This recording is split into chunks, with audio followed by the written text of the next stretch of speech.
I yield back to the gentleman from Texas. Thank you, sir. I thank the gentleman from California. Appreciate you bringing up this important topic.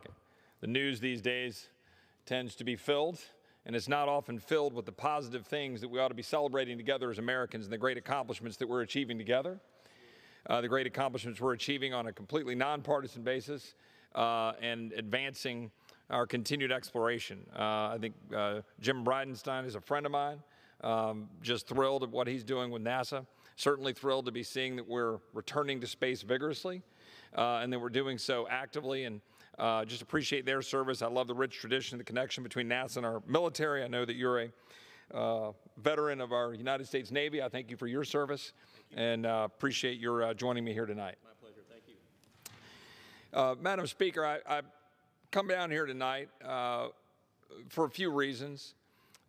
First of all, a few weeks ago, a young lady, a 20-year-old named Rebecca Went, was campaigning in West Texas with another young fellow from Trinity University, and I represent Trinity University in San Antonio. And I got a call from my staff assistant, Jonah Went, that his sister had been killed an hour or two before in a car accident in West Texas. And I will have more to say about Rebecca in the future, but she was a bright star and a great defender of this country, out working hard, volunteering as many of our young folks do on campaigns. She was a member of the Young Conservatives of Texas. She was majoring in history. And she and another young fellow, again, I'll talk more about, Tyler, was with her. They were out trying to make this country better. They were out trying to get someone they believed in elected. They were trying to change this country for the better by standing up for Texas, standing up for this country. And I want to celebrate her life, and again, I want to do it more in the future, but her brother Jonah and his twin brother Manfred are very dear to me and worked hard on my campaign 2 years ago and are continuing to serve serving this country as well as serving in support of me. And I mention that because I do want to talk more about her another time, but I mention that because it got me to thinking about what this is all about, what we're doing. Now, for those few people at home watching on C-SPAN, I'm here alone, mostly in the chamber, with the exception of the speaker and my friend from California. And I think about Rebecca, and I think about all of those young Americans out there working hard every day, trying to get someone elected or go fight for what they believe in. And that's what this is about. This is the people's house. This is the House of Representatives. It's really an unbelievable institution when you think about it, what it meant in the history of the world. I was at Independence Hall on July 2nd. I went up there because I wanted to be up there when I was watching so many of our monuments and so many of our statues under attack. And it's not the marble, it's not the mortar, it's not the bricks that matter. It was the ideals represented there. So I went up to Independence Hall, and it was on July 2nd, which many will know was the day that we separated from the crown, the day of the actual vote. And the folks there were very kind to me. They were closed down because of what we're dealing with the virus. They were very kind, though, and allowed me to go into Independence Hall. So I had the great blessing of being in Independence Hall on July 2nd, 244 years to the day of the vote. And then I got to go over to the other room, which is a different room, where the first 5 Congresses of the United States met. And that, of course, we have a history of then moving on to different capitals. We ended up here. And we've been in this chamber for, I don't know the history as well as I should, but 100 years or something in this chamber. And this people's house, in my opinion, is failing the people of the United States. I'm going to say that again. The people's house, the 435 representatives that make up this half of Congress, 1/2 of 1/3 of the federal government, is failing the American people. It is failing the American people because we literally never debate. We literally never offer amendments and have any debate here on this floor. We are ruled by a handful of folks who make rooms in back chambers, drop bills on the floor of the House, and then demand we come down and vote on them. And by the way, that is both Democrats and Republicans. The people's house is supposed to be the people's house. We are supposed to actually debate, engage. You want to know why things are so broken? It's because if you even dare think about offering an amendment to a bill, you got to go to some rules committee to get blessed to be able to even have the ability to offer it. You'll get shut down in rules committee, and then there's never any debate. What kind of a people's house is that? I would posit that it is not one. We have so many issues right now that is tearing our country apart, that are tearing our country apart. Why? Because there is no leadership coming from the representatives sent to Washington to represent the people. None. If there were leadership, we would have actual debate. We would actually sit down here and come up with ideas and offer solutions and then hammer them out. We'd actually sit down at a table like a small business or sit down at a table like a family and balance a budget.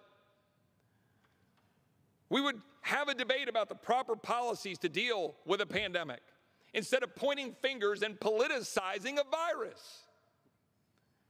In what universe do you politicize a virus? Yet that is precisely what the leaders of this great and august country have done. Everyone in America is sitting around wondering what on earth has happened that we are now deciding how we make policy based on polls and reactions to whatever the president says or whatever the Speaker Pelosi says. It's absolutely amazing. The needle moved when President Trump said that we ought to open our schools. Simple notion, let's open up our schools. Why might that be important? I don't know. How about for all the working class Americans who can't afford daycare and are trying to figure out how to have their children get educated? Why aren't we having a robust debate about that instead of just pointing fingers and saying, oh, be afraid? But that's what we're doing. But it's really easy for all the latte drinking, Peloton riding, Volvo driving, white Americans to run around going off and saying, I'm going to go by and get my little drink, but somebody's serving me, and those people serving me, how are they going to have their kids get educated? It ain't going to be if we don't open our schools. Can I tell you what they're doing in Austin, Texas? This is how genius it is in Austin, Texas. They're saying we can't open our schools till late September or some undetermined date. Oh, but don't worry, we'll open the buildings, allow the YMCA to go in, hold a group forum there to watch virtual education, which now, by the way, I'm seeing all sorts of stories of teachers saying, well, we don't want to do the virtual education either.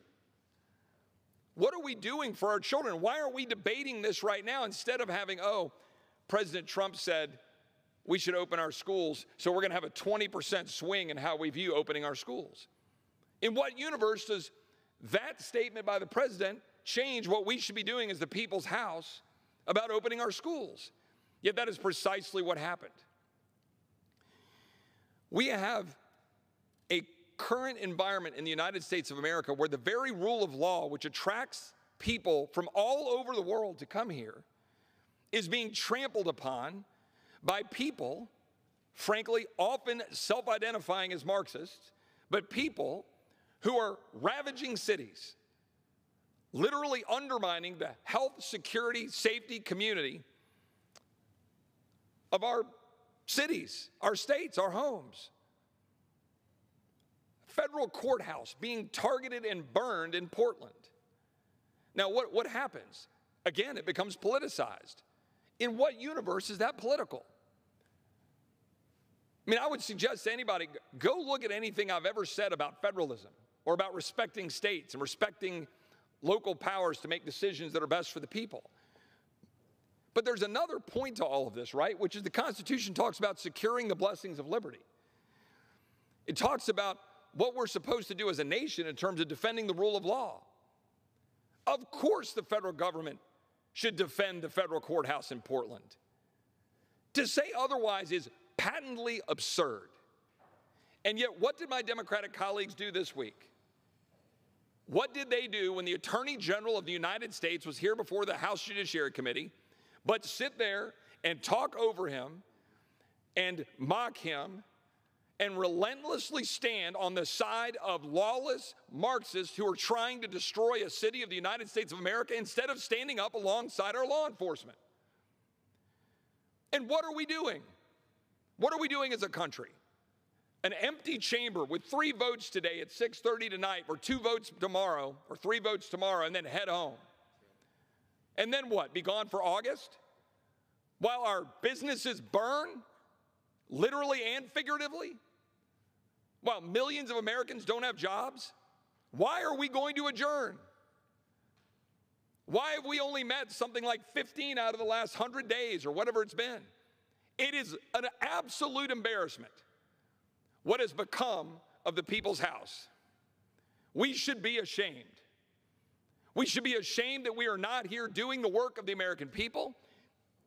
More importantly, we should be ashamed that when we are here, we are not sitting down at a table and working through the issues of the day based on the rule of law, based on the Constitution, based on the Declaration, based on our job as representatives to represent the people of the United States. Our police officers stand up to defend the rule of law. People come from all over the globe here. Why? Is it for what was enumerated in the Bill of Rights? Is it for what was enumerated or laid out in the Declaration of Independence? Those unalienable rights? Yes, it is all of those things, and it is equal justice under the law. All of the things that we should be fighting to strive to reach those ideals that, by the way, we will never reach because we are flawed men and women. My faith teaches me that. But they are the ideals we will constantly strive to reach. It is why when I went to Independence Hall, I was proud to stand up and say this is a great thing that happened here. I will never back away from defending the United States of America. I stopped off where Francis Scott Key wrote our national anthem. And I did a video there. I'm not going to back away from defending our national anthem and defending our history. I went from there to the Jefferson Memorial. I went to the Roosevelt Monument. I went to the Lincoln Memorial. 2 days ago, I took my 10-year-old son and my 9-year-old daughter to Mount Vernon so they could see the home of the father of our country, George Washington, where I unapologetically taught my children about the greatness of our first president. It is important, that part. Unapologetically taught my children about the greatness of our country and of the father of our country. We are all flawed. We always will be, because we are men and women. We are made in the image of God, but we are not God. And thank the Lord that He sent His Son so that I might have eternal life because I am flawed. But we should not look at our country with shame or disregard because we've made mistakes. Yet the other side of the aisle seems hell-bent on tearing down this great country, brick by brick, statue by statue, thread by thread of our flag, word by word of our anthem. It's a mockery of this house. How on earth can you explain to a veteran who's missing limbs, who bled in the Middle East or bled at Normandy or bled in the Pacific? How can you explain to a veteran that our country is bad? Our country is not bad. Our country is great. Our country has done more for more men and more women than any other nation in the history of the world. I'll debate that anywhere, anytime, with anyone who cares to actually have a debate in this so-called people's house. I will not sit here and listen to supposed representatives of this country tear her down. Right now, we've got people who are hurting because of the virus. People who are hurting because they've lost jobs. People who are hurting because their businesses have gone out of business. People who are hurting because streets have been torn down or burned because we've allowed looting to occur in the false name of social justice. What are we doing for them? Adjourning? Heading home to campaign so that people can score political points? I've had people on my own side of the aisle say perhaps I shouldn't do bills or work with certain members on the other side of the aisle. Why? Because they don't want us to avoid the ability to score political points. I know that's happened on the other side of the aisle. How do I know that? Because Dean Phillips, a very good man, and I worked together to get past the Ppp Flexibility Act. And Dean, to his great credit, because he's a gentleman, deferred to me to introduce the bill because we had been working on the legislative part and he was working on the political part. We were working together. So I introduced the bill. We worked to get to an agreement. It was going to move through this chamber.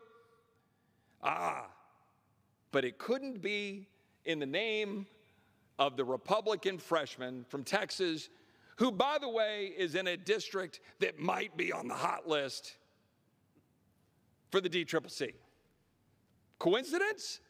That they then took the same language and dropped it into another bill with my friend from Minnesota, no fault of his own, and put it under his name and then said, great, let's move it through. And it passed 417-1.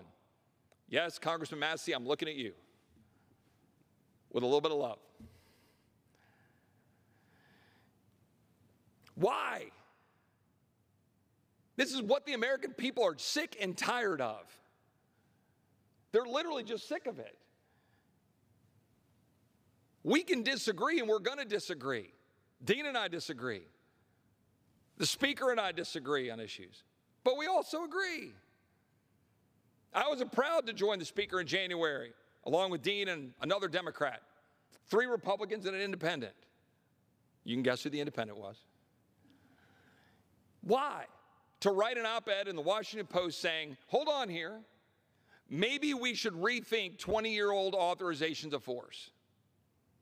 Now, do I have all the answers to what we should do in Afghanistan, Iraq, Syria, Iran? I do not. It's okay to say that, by the way. It's okay to say you don't have all the answers. But we got together to say maybe, just maybe, we should rethink 20-year-old authorizations of force when there are men and women who are now enlisting who weren't alive when we passed them. Just a couple of weeks ago, we had a 12-tour veteran, I think a Marine, who killed himself. 12 tours, ladies and gentlemen. What are we doing? Why aren't we having a debate about that? And with all due respect to some of my friends on this side of the aisle, endless wars is not an answer. Neither is allowing bad actors to run amok around the world against our national security interests or that of our allies. So why must it always be, when we get to budget time, well, we got to have more money, we're going to keep defense, we're going to keep things going, we're going to have OCO, we're going to do this, we're going to spend more money, keep the wars going, whatever DOD wants. And why is it on the other side of the aisle too often? Well, endless amount of dollars for non-defense discretionary spending, but whatever, we don't care about $26 trillion of debt. Let's just pass a bill. Let's just get it done so we can do something. And you get what you want, you get what you want, we spend another extra $1 trillion. By the way, $1 trillion sounds kind of quaint, doesn't the gentleman from Arizona? $1 trillion sounds kind of quaint now. I don't even know where we are. Does anybody in this chamber have the first clue what our national deficit is going to be this year? No, we don't have a clue because we are spending money hand over fist. Why? Because we're trying to deal with a pandemic that, frankly, our own public actions and public governments are causing a hell of a lot of the very damage we're trying to bail out. State and local governments taking actions, which basically are tantamount to takings. Shutting down people's livelihoods, and then they just walk away and shake their hands and they go, well, I guess the federal government will bail them out. Governors, mayors, Sorry, bars, shut down. Sorry, restaurants, shut down. Sorry, barbershop, shut down. Sorry, live music venues, shut down. Sorry, artist who has to sing in the live music venue, you're shut down. Sorry, churches, you can't worship.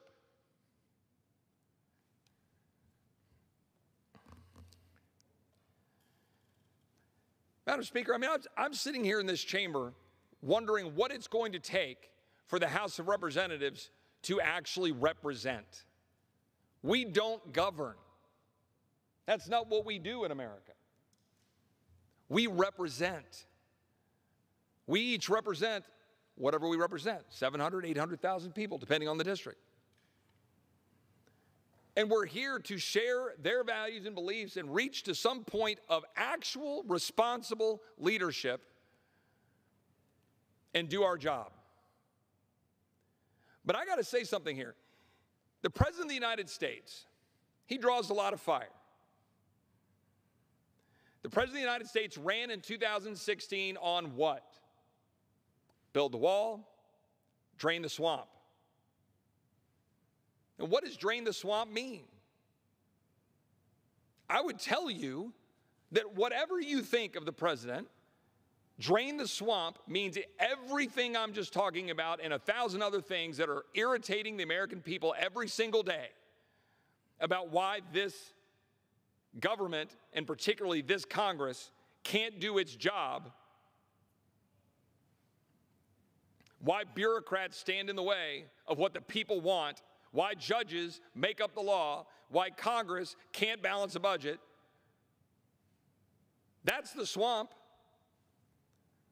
The swamp represents the frustration of an American people who, while extremely willing to have people come to this country with open arms, also want their border to be secure. They don't want cartels running the border. They don't want 900,000 people coming to our border, being apprehended and having to deal with it. They don't want cartels to abuse women and children on the journey. They don't want fentanyl pouring across our border, and that's the state of our border. And the President of the United States dared to say we should have a secure border, and what happened? Colleagues on the other side of the aisle went to the border and lied about the state of the border with respect to kids in cages and kids drinking out of toilets. I went there. My chief of staff went down there the week after. Claims were made about kids drinking out of toilets, and they were toilets that have water fountains attached to them. But this is the hyperbole that drives public opinion and gets out in social media and undermines the one thing that almost all Americans understand is critically important, and that is to have border security where cartels don't run our border. That is not a controversial statement.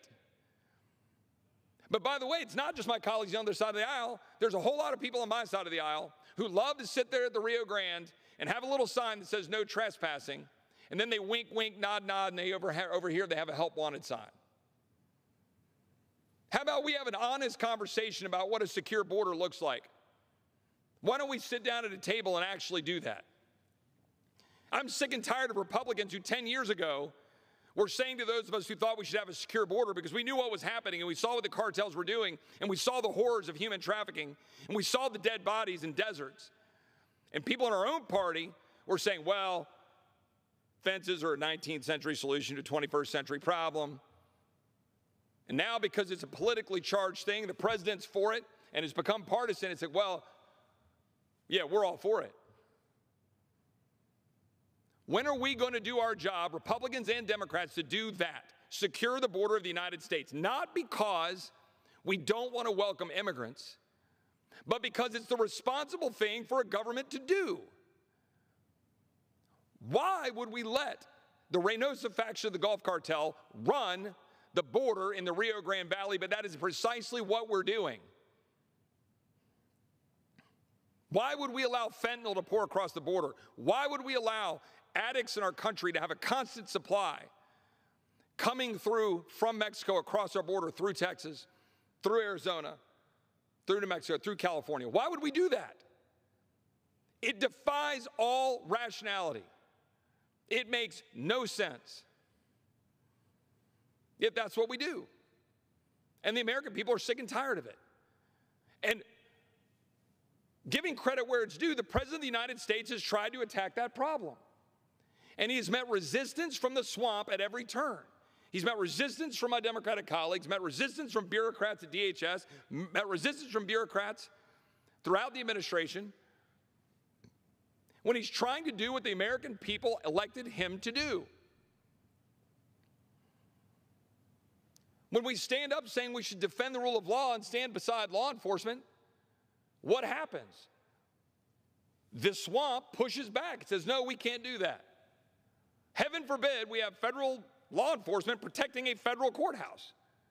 Who would have thought? The swamp pushes back.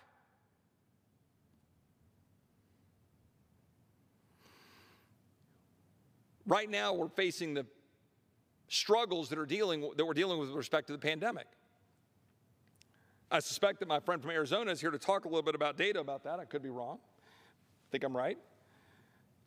There's a lot of stuff that we should be looking at about this virus. It's a virus.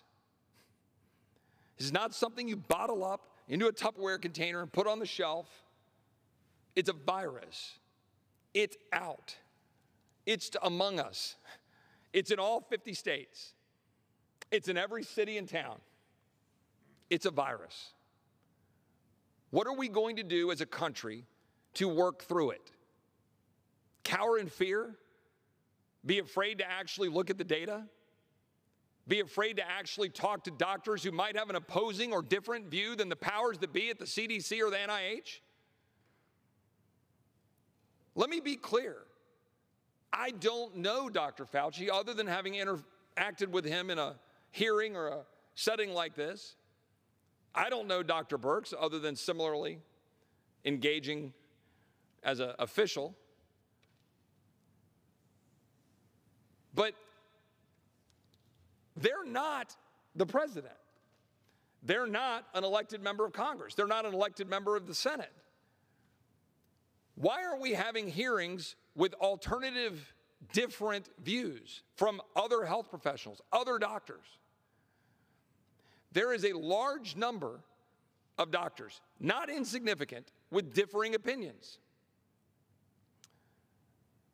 Ian Edis at Stanford University, Scott Atlas at Stanford, Oxford put out recent reports. Dr. Risch at Yale talking about the possible efficacy and success with HCQ, with the hydroxychloroquine. I'm not a doctor. I don't know whether HCQ works, but I'd like to know, and I'd like to have the right to try. Why is it in the United States of America, a supposedly free country, a doctor cannot prescribe HCQ in certain circumstances? Or why are states preventing that? Or why are doctors at the CDC or NIH preventing that? When there's evidence, studies to the contrary. When it's sold off the shelf or in other countries around the world because it's a malaria medicine.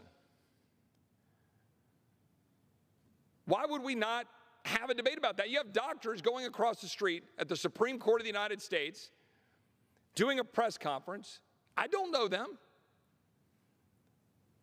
but they're doctors, MDs, and they give a press conference saying how they think HCQ works as a prophylactic. What happens? It's censored by big tech, shut down as being potentially misleading. Does that not concern my colleagues on the other side of the aisle? That's a genuine question that I'd actually like to know the answer to. But I won't know because the 200 and some odd colleagues are out doing whatever they're doing right now, getting a dinner, doing their thing, coming home, they'll come in tomorrow, we'll rush in here, we'll have 3 votes. We'll never actually debate it, will we? We will not actually debate it. Instead, everybody will go to Twitter, everybody will go do press conferences, people will point, they'll call doctors crazy, they'll say it's no good, and we'll never know. or we won't know unless we fight through it to try to figure it out ourselves, not doing the hard work of this body to figure out whether HCQ is a good prophylactic or not. Again, I'm not advocating for it. I'm advocating for it's unbelievable to have to say this. I'm advocating for actually investigating it, debating it, finding the truth, and not censoring it. But that's what's happening. Why are we always saying how bad we're doing as a country right now? For the longest time, we're not testing, we're not testing, we're not testing. We've done over 50 million tests. Are they the right tests? Are we testing the right way? Maybe we should have a good, robust debate about that. But we've had over 50 million tests. We're testing at a rate only surpassed by, I think, 3 other countries. I think we're 4th. Could be wrong. I think that's right. No, the rate, the testing, we're 4th. But we have 50 million tests, more than any other country in the world. We're testing by the thousands in Texas. Now, all the eyes have been recently on Florida and Texas and Arizona.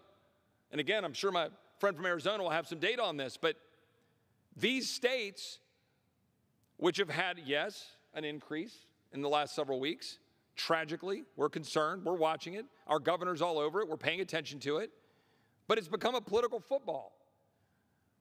And the total numbers in all of those states still pale in comparison to New York and New Jersey in terms of fatalities.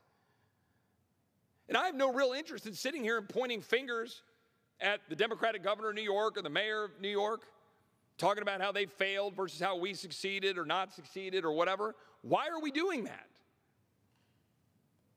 Why aren't we just sitting down together and working together to try to figure out what the right policies are? Dare I talk about masks?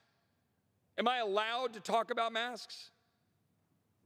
It's a genuine question. Am I actually allowed to talk about masks? If the Speaker of the House of Representatives said, by the way, putting aside our constitutional duty to represent our constituents and vote on the floor of this House, that somehow that is a breach of decorum. And oh, by the way, I'm sure all the 12 viewers of this, when they take their viewers, my opponent will all say, oh, he's an anti-masker. I've had this mask since April. My wife's soda HEPA filter in here. It's a real good mask. Not one of those like flimsy little cotton masks that were, by the way, made fun or said were inadequate by the NIH 5 years ago in a study. Yet we go around, and so long as you virtue signal that you're wearing a cotton mask, everybody says, aren't you really important? Aren't you just loving your country? Are we doing what we're supposed to do to actually make our country safer? Does anybody here know for certainty? Does anybody know when I'm sitting on an airplane and the guy 2 rows over has a cotton mask kind of dangling down? It's just sitting there, and oh, the flight attendant says, good job, got your mask on. Is that making me safer? How about when you wear an N95 mask with one of those little valves? Have we finally gotten around to the side of saying, oh, no, we all raced to get those, but no, you got the valve, it's kicking too much air out, and that's going to hurt people. Now, why am I saying all that? I'm not saying don't wear a mask. What I'm saying is, for the goodness sake, this isn't the gospel handed down as to what precisely is the right way to do it when our own Dr. Fauci was questioning masks a mere months ago, when our own NIH was questioning it, when there was report after report about it, when Denmark and Sweden and Finland and all these other countries in the Nordic countries aren't wearing masks. Oh no, he's talking about masks. He's an anti-masker. That's what it's all about now. Get on Twitter, bash somebody, they're a nutball. When are we going to look at the data and try to do the thing that we need to do to lead this country forward? Do we know what we're doing to children right now? Do we have any idea? Our own CDC director talking about the number of suicides outpacing the number of deaths from COVID. I love my 10-year-old son. I love my 9-year-old daughter. I would give my life for them at any given moment, but they're going back to school on August 20th. because it's good for them. But there are so many children in this country who are not going to be going back to school because we have scared the bejesus out of the entire country. We're America. We cured polio. We put a man on the moon. We beat Nazi Germany. We beat Japan. And we're cowering in the corner about a virus. Let's look at the numbers. Let's protect the elderly. Let's protect the people in nursing homes. But for goodness sake, let's open our schools. And don't let teachers' unions hide behind a virus to pretend they don't want something else when they do. And we know they do. The President of the United States ought to call a hearing and bring in Scott Atlas and bring in Ioannidis and bring in Risch and bring in some of the Oxford folks and bring in other doctors to talk about the science. Let's have a full discussion about this. Let's show the American people they can go back to work. They can go back to school. They can do it safely. We're destroying our economy, the greatest economy in the history of the world. 45% of black businesses have gone out of business over the last 5 months. You want to talk about Black Lives Mattering? How about those 45% of businesses? I guess that doesn't look good on the mound for Major League Baseball, does it? I guess that doesn't fit on the back of a jersey for the NBA, does it?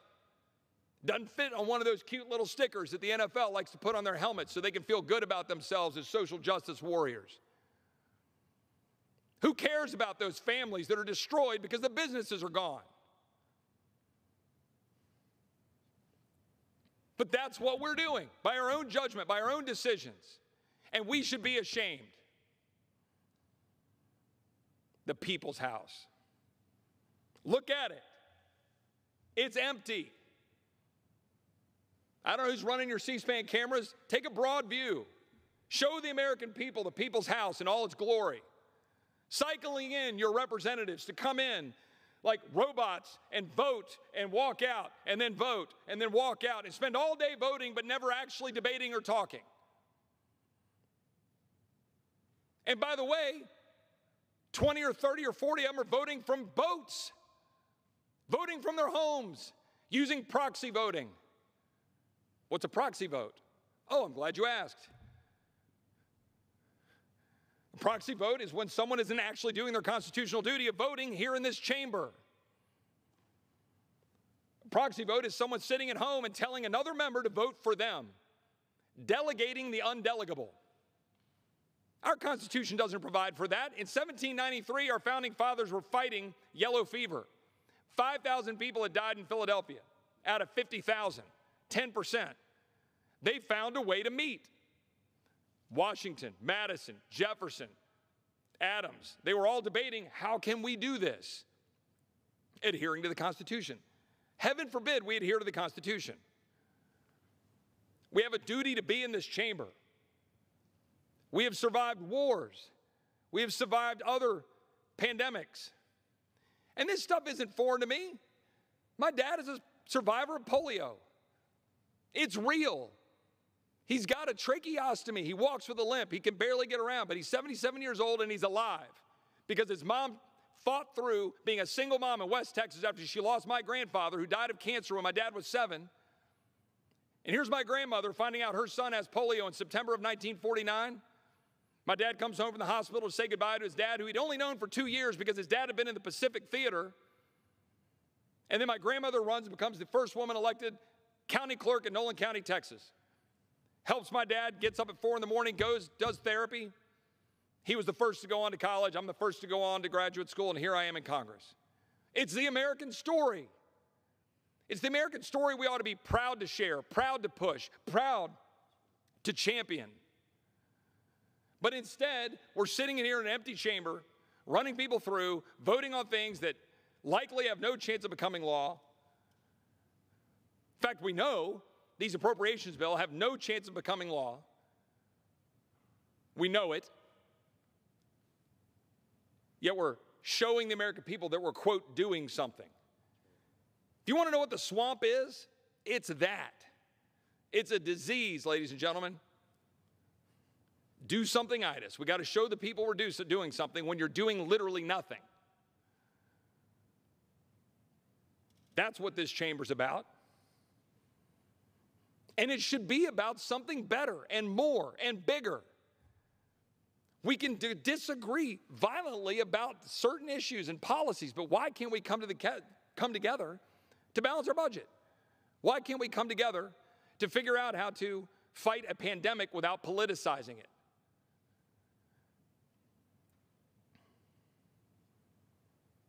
Yet that's precisely what we're doing. I think it's 9 years ago last night. May I ask the speaker how much time I have left?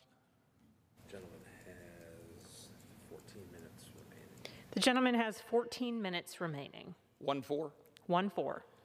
I thank the speaker. It was 9 years ago last night. I was in an emergency room in Austin, Texas. I had fluid on my lungs and I didn't know what was going on. Found out 2 days later, 3 days later, it was likely, and then turned out to be stage 3 Hodgkin's lymphoma. It's kind of a curveball one gets when you've got a 4-month-old daughter and a 2-year-old son. Your wife's scared out of her mind. And, you know, I remember the prayers, I remember the calls, I remember all of it like it was yesterday. Can't believe it's been 9 years. Governor Perry, for whom I worked at the time, couldn't have been a better man or gentleman in trying to help us and get through it. I went down to MD Anderson. I did a trial drug that is now the standard of care. And I'm alive today because of that and because of the great doctor that I had at MD Anderson. And I remember when going through that, of course, you don't know what the outcome is going to be. You know, it wasn't until October, I remember being down there with my wife when we got the news that the cancer was clear. I had to finish treatment through January of 2012. And, you know, it changes your perspective. Now, everybody in this chamber has either personally dealt with something like that. I can't even imagine what my friend Andy Barr is going through and losing his lovely wife. I can't imagine what folks who have known Representative Lewis for decades are going through. I can't imagine what Chairman Nadler has been going through with his wife's battle with cancer. We go around the room, right? I mean, all of us deal with these kinds of things. But I will acknowledge that for me, I mean, that was intensely personal. Getting a cancer diagnosis at age, whatever I was at the time, 39.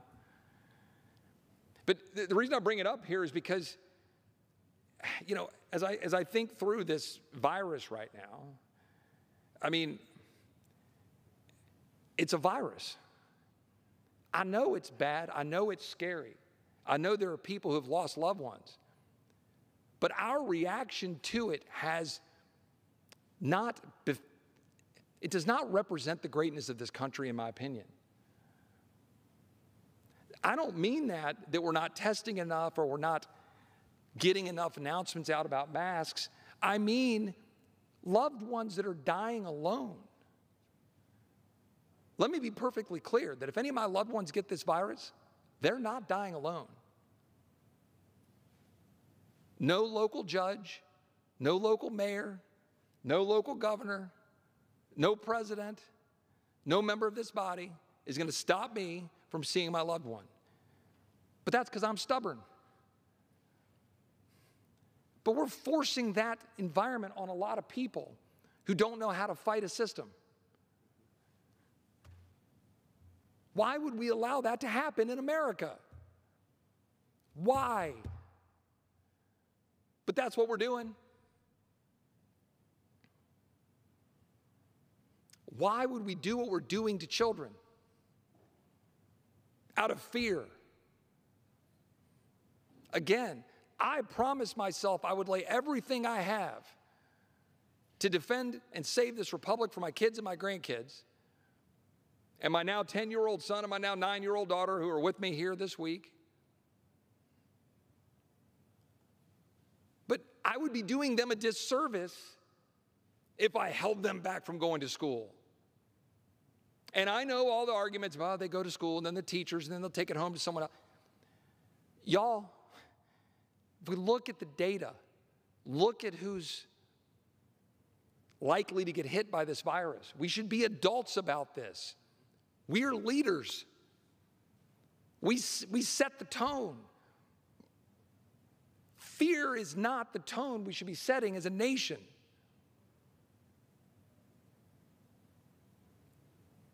Yet that's precisely what we're doing. We should not be letting loved ones die alone. We should not be doing what we're doing to children. And by the way, I talked about cancer. I was blessed that I got a diagnosis at stage 3. What if I'd been sick this year? What if it had gotten into my bones? Was stage 4? That's happening to Americans right now. Do we ever talk about that on the floor? Or does everybody run around talking about 150,000 dead Americans because it's the president's fault? Why aren't we talking about the suicide rates? Why aren't we talking about the opioid addiction? Why aren't we talking about the cancer screenings that aren't occurring? Why aren't we talking about the suicides? Veteran suicides that are increasing. People feeling alone, scarring our children.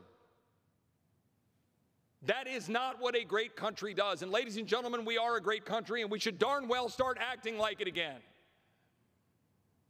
Let's debate on the floor here what we should be doing with our military abroad and authorizations of force. Let's secure the border of the United States and not allow the swamp to stand in the way of common sense. Let's stand up with law enforcement, secure our communities. Don't let people run over streets and burn down buildings.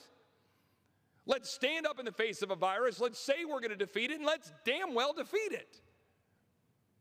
It's who we are as a people. It is in our DNA. It has been there since our founding. It has been there through all of the wars. It has been there through previous pandemics. And it is with us here now, if we'll just tap into it. This should not be partisan. I'll look at both directions when I say that. It should not be partisan. I cannot believe we're sitting here in an environment where we've allowed a virus to become partisan. But that is precisely what we've done.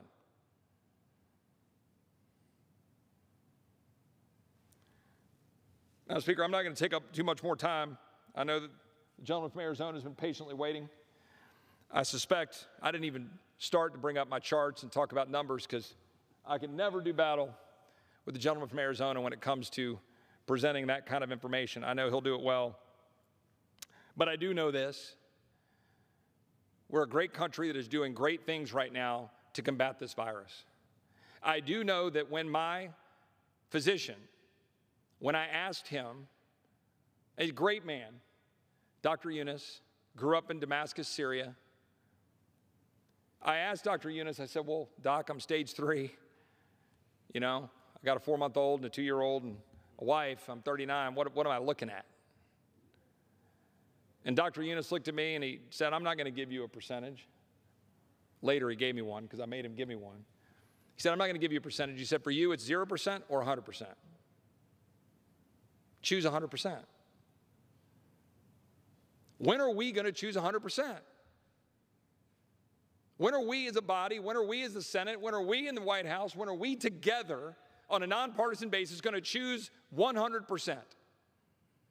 100% behind this country, 100% for the rule of law, 100% standing alongside of our law enforcement, keeping our communities safe, 100% that we're going to have our kids go back to school, we're going to get back to work, we're going to lift our economy up, and we're going to prove that the 21st century is going to be the greatest century that this country has ever known, not because we're cowering in fear, but because we're facing these things head on.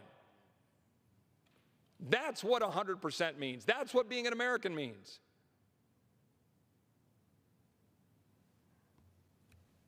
I thank the Speaker, and I will yield back. Unless, does the gentleman from California have anything? I'll yield back. Under the Speaker's announced policy of January 3rd, 2019, the Chair recognizes the gentleman